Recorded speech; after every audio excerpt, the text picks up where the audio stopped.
Chicos y chicas, bienvenidos una vez más al curso de Enzimología y Procesos Fermentativos. Vamos a continuar con el desarrollo de la unidad 3.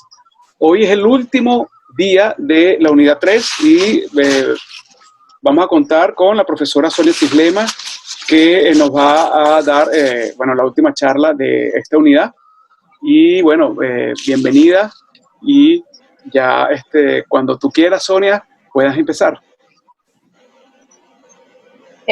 Buenos días con todos. El día de hoy vamos a hablar sobre la masificación de los procesos fermentativos, esto es la industrialización del producto que yo quiero obtener, ¿sí?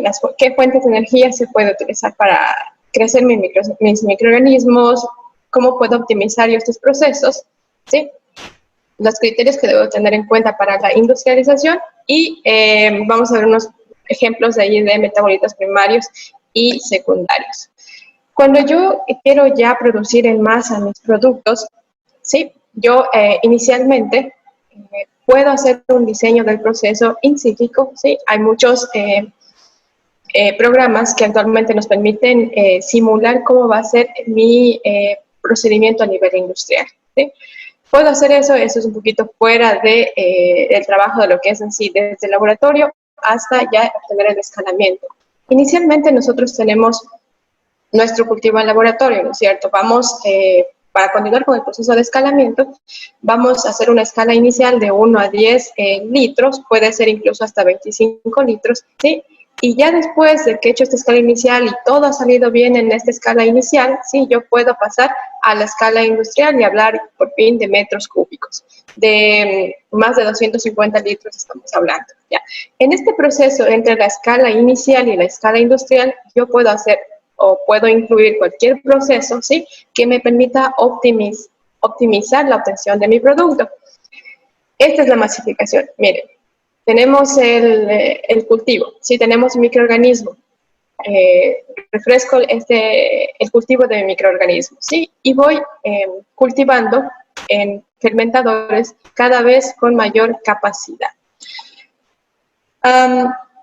Cuando nosotros necesitemos seleccionar la fuente de energía, tenemos que tener en cuenta que la composición de mi bacteria, el hongo, la levadura que yo voy a cultivar, esto es importante porque según eso yo sabré más o menos cuánto de la fuente de carbono necesito agregarle a mi microorganismo. Miren, cada uno de ellos, bacterias, hongos y fungi, ¿sí? Por ejemplo, necesitan de carbono este porcentaje que ustedes ven ahí en la tabla, ¿sí? De nitrógeno y así con cada uno de los elementos. Entonces, tengo que tener en cuenta de qué están constituidos, ¿sí? Entonces, eso voy a tomar en cuenta para yo poder formular mi medio de cultivo. ¿Qué fuentes de energía? Recuerden que nosotros en el laboratorio, me parece que ustedes si siguen microbiología, en el laboratorio nosotros usamos estos agares que ustedes ven los agares que ustedes ven en la parte de abajo, ¿sí? Es agares que son un poquito costosos, que te sirven para hacer investigación, pero sin embargo para proceso industrial no vamos a utilizar estos agares. Entonces yo necesito decidir dos cosas básicamente para el proceso industrial. Voy a ver de dónde saco cuál va a ser mi fuente de carbono y mi fuente de nitrógeno, que son las que más necesitan los microorganismos. Entonces, ¿de dónde puedo sacar yo carbono? Puedo sacar de los carbohidratos como la glucosa, sacarosa, lactosa. En este caso, por ejemplo, aquí en el Ecuador, nosotros podríamos utilizar como fuente de carbono los residuos de la producción de azúcar, ¿sí? La caña de azúcar, cualquiera de estos otros, melaza, el germen, el suero, el acerrín para cultivo de hongos, ¿sí? Aceites, grasas, incluso se puede hacer quitina. No sé si ustedes han leído que últimamente se estaban haciendo estudios para producir enzimas a partir de la cáscara de los camarones, ¿sí? Ese es un residuo de la industria camaronera de nuestro país que se podría ser utilizado. Otras fuentes de carbono están los hidrocarburos, ¿sí? Que obviamente aquí tenemos en la Amazonía grandes contaminaciones, también podrían estas ser utilizadas de alguna manera para producción de microorganismos. Pueden ser fuentes de carbono los gases, alcoholes, ácidos orgánicos, grasas. Cuando ya nos vamos fuentes de nitrógeno. Tenemos ahí nosotros los nitratos de amonio, sulfatos de amonio, el amoníaco, que son compuestos ya un poco más escasos, ¿sí? Tenemos fuentes de nitrógeno orgánicos. Miren, todos estos que ustedes ven ahí son residuos, ¿sí? Extracto de maíz, harinas, harina de semillas de algodón, de linaza, harina de pescado, todo esto de aquí son residuos, ¿sí? Y incluso los residuos de la industria de productos cárnicos. Aquí tenemos ejemplos de medios de cultivos. Miren, ya se han analizado varios medios de cultivos que no son tan costosos. ¿Sí? Se ha analizado qué cantidad de potasio estos tienen, qué cantidad de aminoácidos, de vitaminas. Y estos podrían ser utilizados ya para la producción. Ejemplo, el primero, ¿sí? Es de un medio de cultivo para productos farmacéuticos. El segundo que ustedes ven ahí es un medio formulado a partir de las semillas de algodón, ¿sí? El tercero, miren, es de la carne y de los huesos, igual son residuos. Y el cuarto, de maní y las cáscaras de maní. Ya todo está analizado, está al alcance de nuestros bolsillos, podríamos decirlo así, cuando ya has programado una producción industrial real, ¿ya? ¿Cómo puedo yo optimizar los procesos fermentativos? Sí, recuerden que cuando ya hice mi primer escalamiento, esa es la fase en la que yo debo optimizar. Entonces, tengo que pensar en tres cosas: el medio de cultivo, ¿sí? El agente fermentativo y el proceso de cultivo. Entonces, en el medio de cultivo puedo yo seleccionar componentes. Bueno, la melaza me sale muy cara, entonces saquemos de algún otro lugar la fuente de carbono. Tenemos que hacer el estudio entre la relación entre los componentes, la relación entre estos, o hacer un estudio de componentes determinantes. Por ejemplo, necesito, la melaza que yo estoy usando no tiene algo que yo necesito, ¿sí? Entonces yo podría agregar para optimizar mi proceso. Luego tenemos el agente fermentativo, ¿sí? Entre las maneras más conocidas, entre las mejores para poder optimizar desde este punto, tenemos la manipulación genética, ¿sí? La selección de superproductores, esto es una selección artificial, ¿sí? O como en el caso de la penicilina, se hizo un cambio de agente. Son del mismo género, pero la especie ya es diferente. Y luego podemos también optimizar de acuerdo con el proceso de cultivo. Se produce menos con feed batch, entonces yo voy a producir con batch, ¿sí? O seleccionar un proceso continuo. Cuando nosotros vamos a cultivar, tenemos que tener más o menos una idea de si yo introduzco esta cantidad de carbono, esta cantidad de nitrógeno, esta cantidad de elementos en general, ¿qué cantidad de biomasa voy a obtener? Entonces, yo tengo que hacer un balance de masa, ¿sí? Volúmenes de sustrato, el volumen del oxígeno que va a ingresar, el volumen del nitrógeno, todo esto es mis nutrientes, ¿sí? ¿Cuánto se va a producir? ¿Qué cantidad de biomasa yo voy a producir?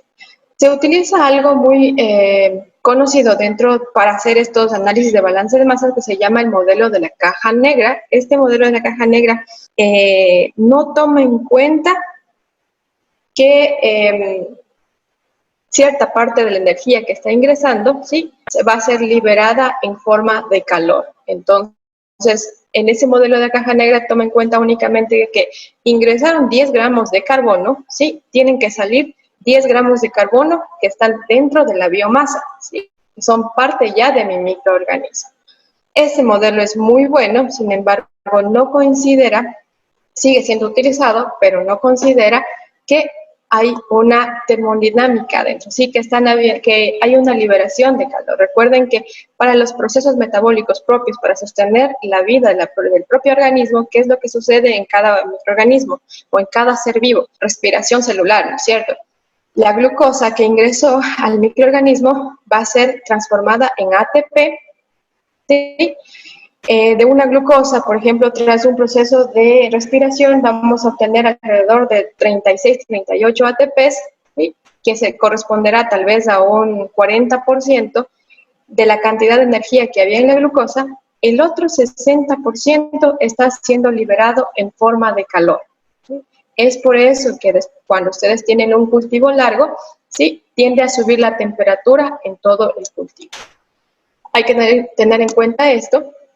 Y se tiene en cuenta esto, ¿por qué? Porque a la final nosotros necesitamos ver cuál es la medida del producto real que hemos obtenido, ¿sí? ¿Qué cantidad de biomasa real nosotros hemos obtenido? Entonces, en la tablita que ustedes ven, se han utilizado diferentes sustratos, ¿sí? Están sus fórmulas químicas, su masa molecular, y se ha calculado cuánto debe salir por cada gramo de sustrato utilizado. Si ustedes ven en la columna 4, según los cálculos estequiométricos, ¿sí? Se ha calculado que de cada gramo de glucosa, por ejemplo, deben salir 0.82 gramos de biomasa, ¿sí? Según el modelo de la caja negra.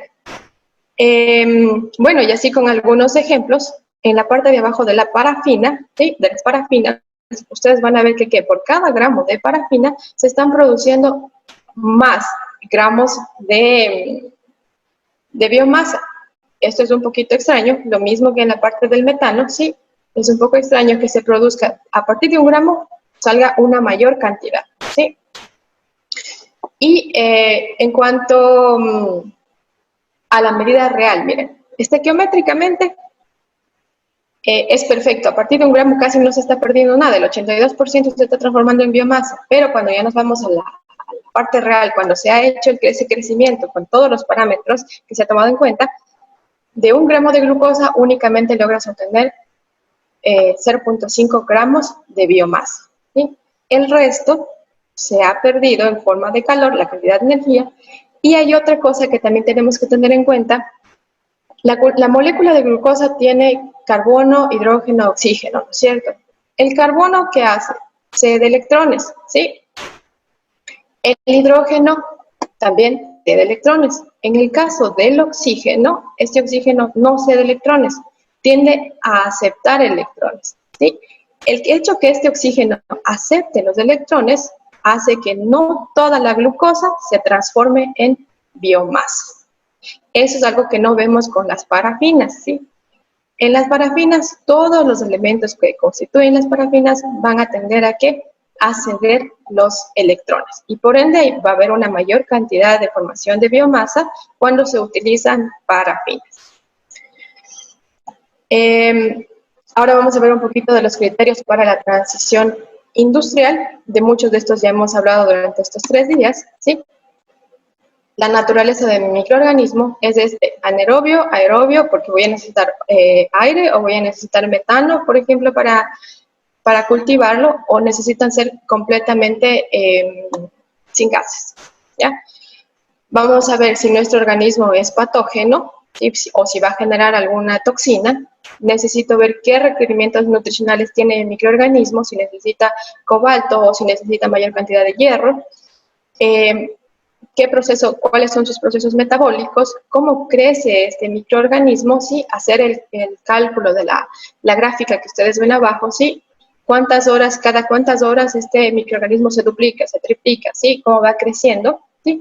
¿Y cuáles son los limitantes del crecimiento del microorganismo? A ver, crece en un pH de 3.5, por ejemplo, ciertas levaduras que están produciendo alcohol, crece en una temperatura de 6 o más, una temperatura de 30 grados centígrados. Como les había mencionado, la mayor parte de las bacterias sí crecen a 37 grados centígrados. Sin embargo, para el cultivo de yogur, la temperatura óptima de algunas de ellas oscila entre los 42 y 46 grados centígrados, ¿sí? Thermophilus acidophilus me parece que es una de las con las cuales ustedes pueden fermentar el yogur, ¿sí? ¿Y qué subproductos se están formando? ¿Qué subproductos forman nuestros microorganismos? ¿Sí? Otro de los criterios es el medio de cultivo que yo voy a utilizar, todo lo que habíamos visto anteriormente, de dónde voy a sacar mis carbohidratos, lípidos, las proteínas que estos necesitan, los microelementos, los macroelementos. Y otra, esto me gustaría que ustedes piensen, cuando ustedes van a hacer digamos que quieren cultivar, no sé, en un fermentador de 1000 litros, ¿sí? Si quieren cultivar ahí un microorganismo, ¿qué tipo de agua ustedes van a utilizar para este fermentador? Si bien es cierto, nosotros a nivel laboratorio utilizamos agua destilada, ustedes no pueden utilizar esta agua destilada en un fermentador, ¿sí? Es demasiado costoso el producto. Y otra cosa, el agua destilada no posee sales diluidas en ellas que pueden ser buenas para el microorganismo. Entonces, lo que se hace a nivel industrial es utilizar el agua de tubería. Mucha de esta agua tiene cargadas sales de carbonatos, tiene hierros disueltos, tiene incluso oxígeno disuelto en la misma agua. Lo que se hace es utilizar esta agua. Sin embargo, se debe hacer un análisis de esta agua para revisar si es que hay una presencia fuerte de metales, ¿sí? Que pueden también afectar mi medio de cultivo y mi proceso de cultivo, ¿ya? Bueno, y luego ya seleccionaremos también el tipo de proceso, ¿no es cierto? ¿Va a ser este superficial o va a ser sumergido, sí? ¿Va a ser continuo o discontinuo? O sea, batch o tenemos el continuo. ¿Va a ser cíclico? Cuando usamos nosotros feed batch y utilizamos un proceso de cultivo continuo, tú puedes hacer recircular el medio de cultivo.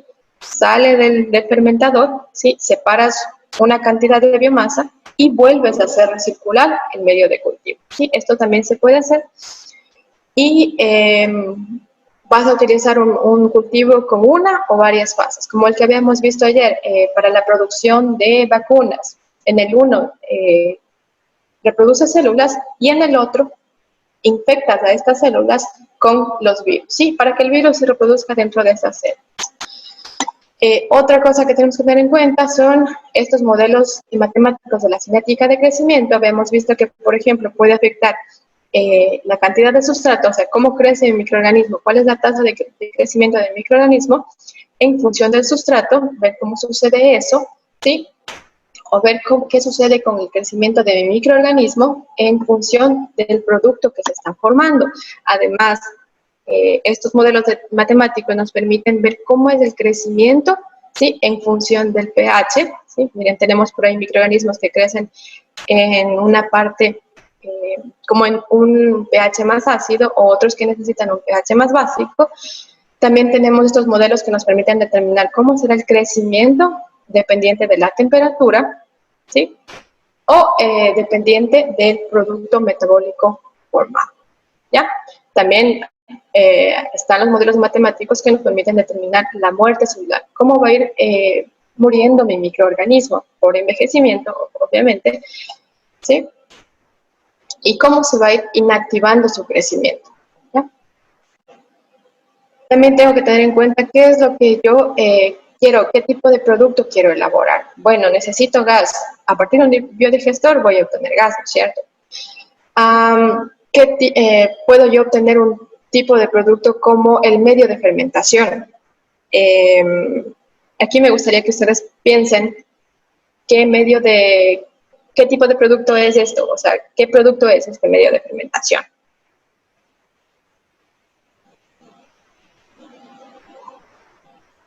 El yogur, ¿sí? Ustedes consumen yogur, ustedes están tomando medio de fermentación.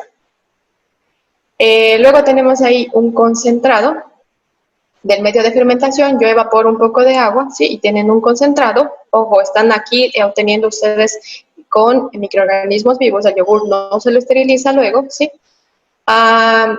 Luego puedo obtener un tipo de producto que es un medio sin masa, ¿sí? Aquí este es medio conocido también por todos, ¿sí? Es el medio de cultivo sin la biomasa. Industria cervecera, ¿no es cierto? El vino, tomamos el medio de cultivo.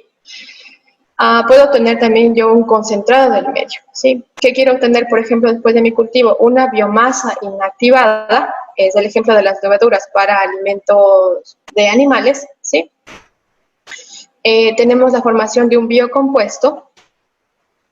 Un ejemplo acá de biocompuesto son estos consorcios de microorganismos utilizados para bioremediación, ¿sí? O los compuestos utilizados como fertilizantes que contienen microorganismos vivos, ¿ya? Tenemos biomasa debilitada, por ahí están las vacunas. Tenemos bioproductos extracelulares, que es lo que yo necesito obtener: un líquido, un sólido, tal vez por ahí antibiótico, puede ser un aminoácido, ¿sí? Productos intracelulares también están ahí, los antibióticos, las enzimas, eso. Luego tenemos otro tipo de producto, la biomasa elaborada. Por ejemplo, aquí, ya crié mi biomasa, ya separé mi biomasa. En este caso voy a esterilizar esta biomasa, ¿sí? Pero esta biomasa tiene que, para ser utilizada, va a sufrir una especie de transformación. Ejemplo aquí, mi cultivo de microorganismos va a ser esterilizado, ¿sí?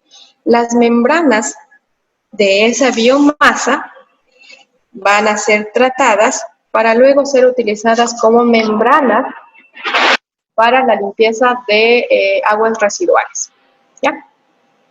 Y luego también, ¿qué otro tipo de producto puedo yo elaborar? Es los lixiviados, ¿sí? En la industria minera. Entonces, estos lixiviados van a tener contenidos de metales como el oro, como el cobre, como el hierro, ¿sí? De las minas. Otro criterio era el establecimiento del esquema para la producción industrial. Nosotros ya vimos cómo más o menos se establece este esquema. Tenemos las 3 fases de ahí: downstream, upstream, y tenemos, bueno, la fase de bioreacciones, ¿sí? Y bueno, parece que estamos listos como para iniciar el escalamiento. Pero ¿piensan ustedes que realmente podemos iniciar el escalamiento? ¿Creerían que sí? Todavía no, ¿sí? Hay otras cosas que tenemos que tener muy en cuenta, ¿sí? Y que tiene que ser escogida como el factor limitante de mi proceso industrial, ¿sí? Entonces, y a base de este factor limitante, yo tengo que adaptar todo el resto de cálculos que yo he hecho, ¿ya? Como factor limitante, uno puede ser la temperatura. El segundo puede ser la presión. Recuerden que esos microorganismos están creciendo, ¿sí? Hay una proliferación de biomasa ahí adentro, ¿sí? Se va a generar una cierta presión. ¿Por qué? Porque esos microorganismos están liberando, por ejemplo, CO2, ¿sí? Es otro gas que se está acumulando dentro de mi fermentador. Otro factor limitante puede ser el oxígeno. No hay oxígeno, no se va a reproducir nada, ¿sí? Y el otro factor limitante es la sobreacumulación de biomasa. El factor que ahora es utilizado como factor limitante más común es el oxígeno, ¿sí? Y se puede proceder a hacer un escalamiento, ¿sí? Por concentración de oxígeno disuelto, ¿ya? Este es uno de los más tomados en cuenta, ¿sí? ¿Qué es lo que sucede? Que el oxígeno no siempre puede ser transferido a la masa.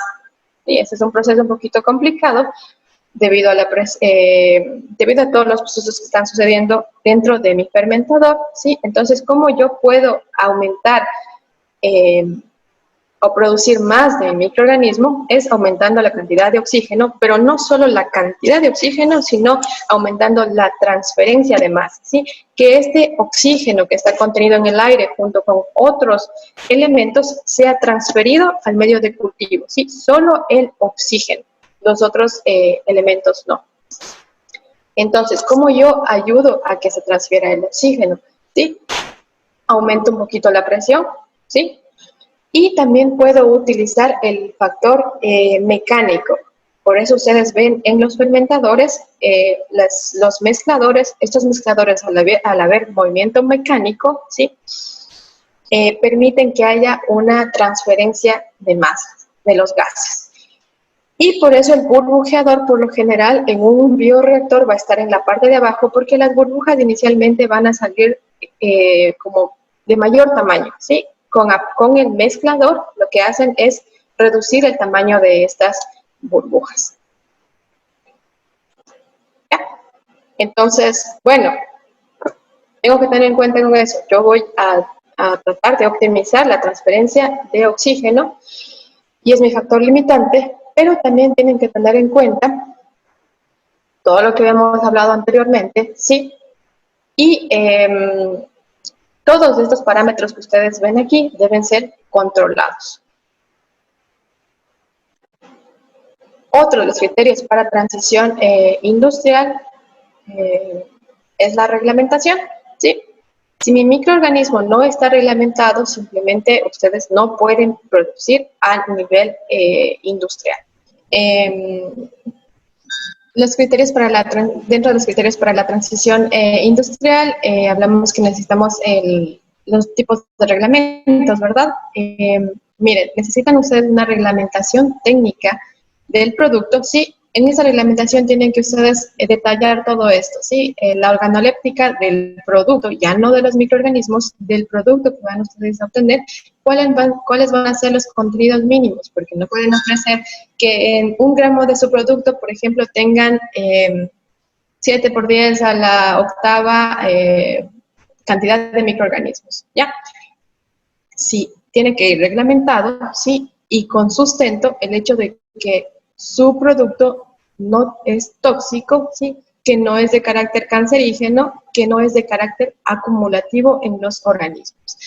Que si no es patogénico, ojo, tóxico no es lo mismo que patogénico, la toxicidad se refiere a los subproductos que se produce este microorganismo, y patogénico si es que nos va a causar algún daño porque va a estar de huésped en nuestras células, ¿sí? Se va a acoplar de huésped a nuestras células. ¿Y qué características físicas va a obtener ese producto? A ver, este es transparente por cantidad de 1 mililitro de producto, cuál va a ser su peso, ¿sí? Todo eso, el color, todo eso tiene que ser documentado. Otra de las reglamentaciones que ustedes necesitan hacer para la industrialización es cuando ya están a nivel escala, sería los esquemas de producción. Todo eso tiene que estar reglamentado, ¿sí? Esquemas de producción, el balance de masas, por eso es necesario hacer el cálculo, ¿sí? El esquema tecnológico también tiene que estar reglamentado, sujeto a normas. ¿Por qué? Porque, por ejemplo, ustedes durante la producción, ustedes van a producir residuos. ¿Cómo van a ser tratados esos residuos? ¿Sí? Por eso necesita estar reglamentado el esquema tecnológico. ¿Qué controles ustedes van a tener en la producción? ¿Qué controles de calidad van a tener? Reglamentado las medidas de seguridad, de bioseguridad y las medidas medioambientales para la producción de su producto, ¿sí? También tienen que estar reglamentadas las etapas del escalamiento. A ver, ¿cómo obtuve yo este microorganismo a nivel laboratorio? ¿Cómo lo hice a la primera escala, a 10 litros, a 25 litros? Sí, estas son las etapas del escalamiento y eso también tiene que estar documentado, sí, y tiene que estar reglamentado o sujeto a las exigencias de cada país. Y bueno, ahora sí ya nos vamos con un poquito de los ejemplos de producción, ¿sí? Tenemos, por ejemplo, ¿sí? La producción de metabolitos primarios y secundarios. Para su formación, ambos siguen más o menos las mismas rutas metabólicas. Miren, la glucosa que ustedes ven en la parte de arriba, ¿sí? Va a sufrir transformaciones y obviamente los metabolitos que se van a producir en mayor cantidad van a ser los metabolitos primarios, ¿sí? ¿Y por qué? Porque sus metabolitos primarios, por ejemplo, son aminoácidos, en mayor cantidad son las macromoléculas. Entonces son las moléculas que son necesarias para la vida, ¿no es cierto? Son los bloques de la vida, entonces se van a producir en mayor cantidad. Y luego con otros procesos de transformaciones, por ejemplo, aquí la glucosa ha entrado al ciclo de 3 carbonos o al ciclo de Krebs, ¿sí? Y a partir de ese ciclo van a formarse otros metabolitos secundarios, ¿sí? Es el mismo, más o menos, los mismos digamos, las mismas bases para formarse. Los metabolitos primarios y secundarios, ojo, habíamos hablado que primarios hay más, sí, son los necesarios para sobrevivir y para reproducirse. En cambio, los secundarios no son esenciales, pueden producirse o no pueden producirse, pero estos pueden ser utilizados, ¿sí? No afectarían en gran medida la reproducción de mi microorganismo, ¿ya? Ahí están, por ejemplo, la formación de etanol. Cuando yo quiero fermentar algo, microorganismos se van a seguir reproduciendo, ¿sí? El etanol es un metabolito secundario. Los primarios directamente están relacionados con el aumento de la biomasa. Los secundarios, sí, una vez que ha parado el crecimiento de la biomasa, recién se van a empezar a sintetizar estos. Es por eso que se sigue investigando sobre qué tipo de reactor, qué tipo de bioreactor yo debo utilizar, si este debe ser continuo, si este debe ser cíclico, si este debe ser en varias etapas. ¿Por qué? Porque en mi primer reactor yo puedo lograr solo crecimiento en masa, ¿sí?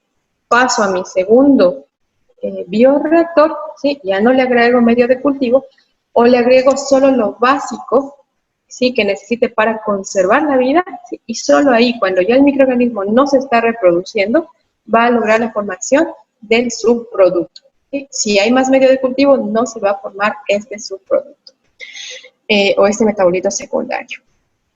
¿Ya? Dentro de los metabolitos secundarios, miren, tenemos antibióticos, toxinas, alcaloides, carotenoides o hormonas como las giberellinas. De los primarios ya habíamos hablado un poco, ¿sí? Elementos claves, por ejemplo, tenemos aquí para la producción de la bacitracina, que es un antibiótico para uso veterinario. Si no hay manganeso, no se va a producir este metabolito secundario. Por ejemplo, en la parte de abajo, miren, la penicilina no se va a producir si es que no tienes tú en tu medio suficiente cantidad de hierro, zinc o cobre, ¿ya? O la vitamina riboflavina, o tenemos la vitamina B12. No hay cobalto, no hay hierro, no se van a producir esas vitaminas, ¿sí? Y bueno, tienen ustedes aquí ejemplos de producción industrial, sí, de metabolitos primarios y metabolitos secundarios. No nos va a alcanzar el tiempo para poder ir nosotros viéndolos simultáneamente, pero les queda para ustedes. ¿Ya? Muchas gracias por su atención.